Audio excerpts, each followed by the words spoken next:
എല്ലാവർക്കും നമസ്കാരം. പുതിയ ക്ലാസ്സിലേക്ക് സ്വാഗതം. ഇന്നത്തെ ക്ലാസ്സിൽ ഉൾപ്പെടുത്തിയിട്ടുള്ളത് ഫൈനൽ അക്കൗണ്ടിൽ അഡ്ജസ്റ്റ്മെൻറ്റിനകത്ത് വരുന്ന ഒരു അഡ്ജസ്റ്റ്മെൻറ്റാണ്.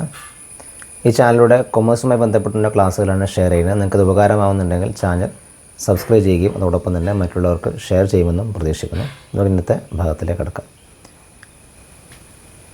ഫൈനൽ അക്കൗണ്ടിനകത്ത് ഒരുപാട് അഡ്ജസ്റ്റ്മെൻറ്റ് ഫൈനൽ അക്കൗണ്ടിനകത്ത് വരുന്നുണ്ട്. അഡ്വാൻസ്ഡ് അക്കൗണ്ടിങ്ങിനകത്താണ് ഈ ഒരു ടോപ്പിക്ക് വരുന്നത്. അപ്പോൾ അതിൽ ഒരു അഡ്ജസ്റ്റ്മെൻറ്റാണ് നമ്മളിന്ന് ഡിസ്കസ് ചെയ്യുന്നത്. ബാക്കിയുള്ള അഡ്ജസ്റ്റ്മെൻറ്റ് ഇനി വരും ക്ലാസ്സുകളിലായിട്ട് നമ്മൾ ചർച്ച ചെയ്യും. അപ്പോൾ അതിനകത്ത് വരുന്ന ഏറ്റവും പ്രധാനപ്പെട്ട അല്ലെങ്കിൽ എക്സാമിന് പലപ്പോഴും ചോദിക്കുന്ന ഒരു അഡ്ജസ്റ്റ്മെൻറ്റാണ് ക്ലോസിംഗ് സ്റ്റോക്കിൻ്റെ അഡ്ജസ്റ്റ്മെൻറ്റ് എന്നുള്ളത്. നമുക്കത് എങ്ങനെയാണ് ചെയ്യുന്നത് നമുക്ക് നോക്കാം. ക്ലോസിംഗ് സ്റ്റോക്ക് ഫൈനൽ അക്കൗണ്ടിനകത്ത് വരുന്ന ക്ലോസിംഗ് സ്റ്റോക്കിൻ്റെ അഡ്ജസ്റ്റ്മെൻറ്റാണ് പറയുന്നത്.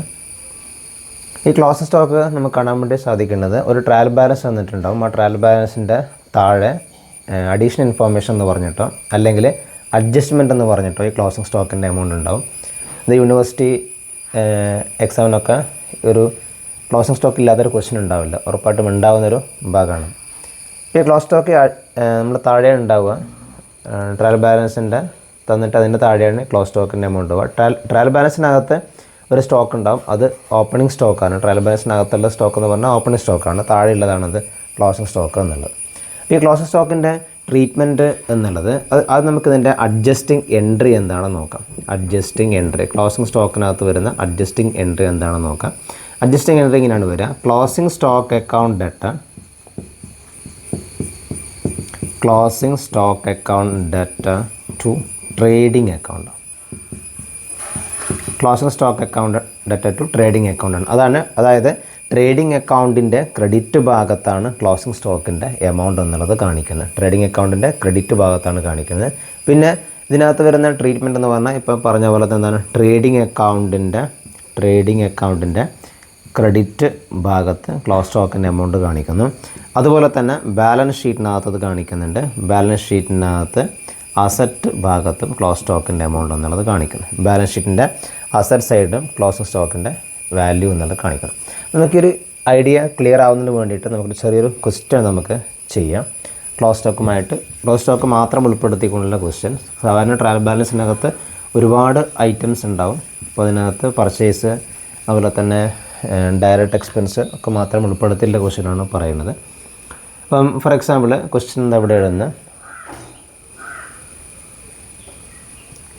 ഓപ്പണിംഗ് സ്റ്റോക്ക് എന്ന് പറഞ്ഞിട്ട് ട്രയൽ ബാലൻസിനകത്തുള്ളത് ഓപ്പണിംഗ് സ്റ്റോക്ക്. ഇത് ട്രയൽ ബാലൻസിനകത്തുള്ള ഇൻഫോർമേഷനാണ്. ഓപ്പണിംഗ് സ്റ്റോക്കിൻ്റെ എമൗണ്ട് ഉള്ളത് 50,000 ആണ്. ഓപ്പണിംഗ് സ്റ്റോക്കിൻ്റെ എമൗണ്ട് ഉള്ളത്.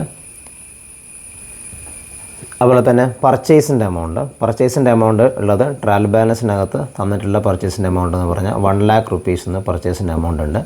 ദെൻ വേജസ് ആവാം അല്ലെങ്കിൽ ഫ്രൈറ്റ് ആവാം, ഏതെങ്കിലും ഒരു ഡയറക്റ്റ് എക്സ്പെൻസ് എന്ന് പറഞ്ഞിട്ട് തന്നിട്ടുണ്ട്. ഫ്രൈറ്റിൻ്റെ എമൗണ്ട് എന്നുള്ളത് അല്ലെങ്കിൽ വേജസിൻ്റെ എമൗണ്ട് 15,000. ദെൻ സെയിൽസിൻ്റെ എമൗണ്ട് ഉള്ളത് 1,40,000 ആണ് സെയിൽസിൻ്റെ എമൗണ്ട് ഉള്ളത്. ഇത്രയും ഇൻഫോർമേഷനാണ് നമുക്ക് ട്രയൽ ബാലൻസിനകത്തുള്ളത്.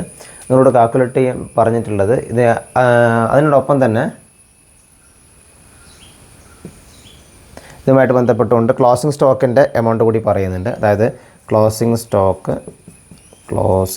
സ്റ്റോക്കിൻ്റെ എമൗണ്ട് ഉള്ളത് 60,000 ആണ് ക്ലോസിംഗ് സ്റ്റോക്കിൻ്റെ എമൗണ്ട് എന്നുള്ളത്. ഓക്കെ, ഇത്രയും ഇൻഫോർമേഷനാണുള്ളത്. നിങ്ങളോട് ചെയ്യാൻ വേണ്ടിയിട്ട് പറയേണ്ടത് ഇതിൻ്റെ ട്രീറ്റ്മെൻറ്റ് എങ്ങനെയാണെന്നാണ് ഇതിനകത്ത്. അപ്പോൾ ഈ ക്ലോസ് സ്റ്റോക്കിൻ്റെ എമൗണ്ട് ഉണ്ടാകുന്നത് അഡ്ജസ്റ്റ്മെൻറ്റിനകത്തുള്ള എമൗണ്ടാണ്. അപ്പോൾ നമ്മൾ ഇത് ട്രയൽ ബാലൻസിനകത്ത് ഉള്ള ഇൻഫോർമേഷനും അതുപോലെ തന്നെ ഈ അഡ്ജസ്റ്റ്മെൻറ്റിനകത്തുള്ള ക്ലോസ് സ്റ്റോക്കിൻ്റെ വാല്യൂവും വെച്ചുകൊണ്ട് നമ്മളൊരു ട്രേഡിംഗ് അക്കൗണ്ട് വരക്കുമ്പോൾ അതിനകത്ത് എങ്ങനെയാണ് വരുന്നത് നമുക്ക് നോക്കാം. അതായത് ട്രേഡിംഗ് അക്കൗണ്ട് അല്ലെങ്കിൽ നമുക്ക് ട്രേഡിംഗ് ആൻഡ് പ്രോഫിറ്റ് ലോസ് അക്കൗണ്ടിൻ്റെ ഫസ്റ്റ് പാർട്ട് അതാണ് ട്രേഡിംഗ് അക്കൗണ്ട് എന്നല്ല. ഈ ട്രേഡിംഗ് അക്കൗണ്ടിനകത്ത് ഞാൻ ഫുള്ള് വരക്കുന്നില്ല, പർട്ടിക്കുലേഴ്സ് അതുപോലെ തന്നെ എമൗണ്ട് കോളം മാത്രമേ വരക്കുന്നുള്ളൂ. അപ്പം ഇതിൽ ട്രേഡിംഗ് അക്കൗണ്ടിനകത്ത് ഫസ്റ്റ് നമുക്കറിയാം എന്താണ് ഓപ്പണിംഗ് സ്റ്റോക്കിൻ്റെ എമൗണ്ട് ഉള്ളത് എത്രയാണ് 50,000 ആണ് ഓപ്പണിംഗ് സ്റ്റോക്കിൻ്റെ എമൗണ്ട് ഉള്ളതെന്നുള്ള. ദെൻ പർച്ചേസ് എന്നുള്ള എമൗണ്ട് ഉള്ളത് 1 lakh rupees ആണ് പർച്ചേസ് ഉള്ളത്. ദെൻ വേജസ് അല്ലെങ്കിൽ എന്താണ് ഡയറക്റ്റ് എക്സ്പെൻസ്, അതിനകത്ത് എന്താണ് വേജസിൻ്റെ എമൗണ്ട് ഉള്ളത് 15,000 രൂപയാണ് വേജസിൻ്റെ എമൗണ്ട് എന്നുള്ള ഉള്ളത്. ദെൻ നെക്സ്റ്റ് സെയിൽസ്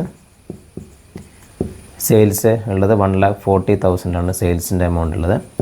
അതുപോലെ തന്നെ പിന്നെയാണ് ഈ ക്ലോസിംഗ് സ്റ്റോക്കിൻ്റെ എമൗണ്ട് എഴുതുന്നത്. ക്ലോസ് സ്റ്റോക്കിൻ്റെ എമൗണ്ട് നമ്മൾ നേരത്തെ അഡ്ജസ്റ്റിംഗ് എൻട്രി പറഞ്ഞിട്ടുണ്ടായിരുന്നു. എന്താണ് ക്ലോസിംഗ് സ്റ്റോക്ക് അക്കൗണ്ട് ഡെറ്റഡ് ടു ട്രേഡിംഗ് അക്കൗണ്ട് എന്നാണ് അഡ്ജസ്റ്റിംഗ് എൻട്രി എന്നല്ല. ഇതിങ്ങനെ വായിക്കുമ്പം ഇങ്ങനെ വായിക്കും, ക്ലോസ് സ്റ്റോക്ക് അക്കൗണ്ട് ഡെറ്റഡ് ടു ട്രേഡിംഗ് അക്കൗണ്ട്. അതാണ് ഈ 60,000 ഈ എമൗണ്ട് എന്നല്ല. അപ്പോൾ നമ്മളിത് ബാലൻസ് ചെയ്യുമ്പം അതായത് 2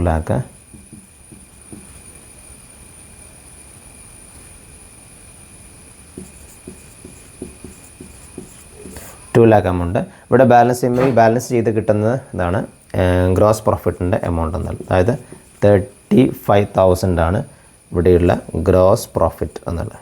ഈ ഗ്രോസ് പ്രോഫിറ്റാണ് ഇതിലേക്ക് നമ്മൾ ട്രാൻസ്ഫർ ചെയ്യുന്നത്, പ്രോഫിറ്റ് ലോസ് അക്കൗണ്ടിലേക്ക് ട്രാൻസ്ഫർ ചെയ്യുന്നത്. ഇങ്ങനെയാണ് ട്രേഡിംഗ് അക്കൗണ്ടിനകത്ത് ഇതിൻ്റെ ഒരു ട്രീറ്റ്മെൻറ്റ്. അതിൽ സംഭവം ഇത്രയേ ഉള്ളൂ. ഈ ക്ലോസ് സ്റ്റോക്കിൻ്റെ ക്രെഡിറ്റ് ഭാഗത്ത് എഴുതി വെക്കുന്നത്. ഇനി നമ്മളൊരു ബാലൻസ് ഷീറ്റ് നമ്മൾ വരക്കുന്നുണ്ടെങ്കിൽ ആ ബാലൻസ് ഷീറ്റിൻ്റെ ഏത് ഭാഗത്തായിരിക്കും വരുന്നത്? ഇത് ലയബിലിറ്റി സൈഡ്, അസറ്റ് സൈഡ്. ഈ അസറ്റ് സൈഡിനകത്ത് നമ്മൾ എന്ത് ചെയ്യും? ക്ലോസിംഗ് സ്റ്റോക്കിൻ്റെ എമൗണ്ട് എന്ന് പറഞ്ഞിട്ട് എമൗണ്ട് 60,000 ക്ലോസ് സ്റ്റോക്കിൻ്റെ എമൗണ്ട് എഴുതും. ഇത്രയാണ് ഈ ക്ലോസ് സ്റ്റോക്കിൻ്റെ ട്രീറ്റ്മെൻറ്റ് എന്നുള്ളത്.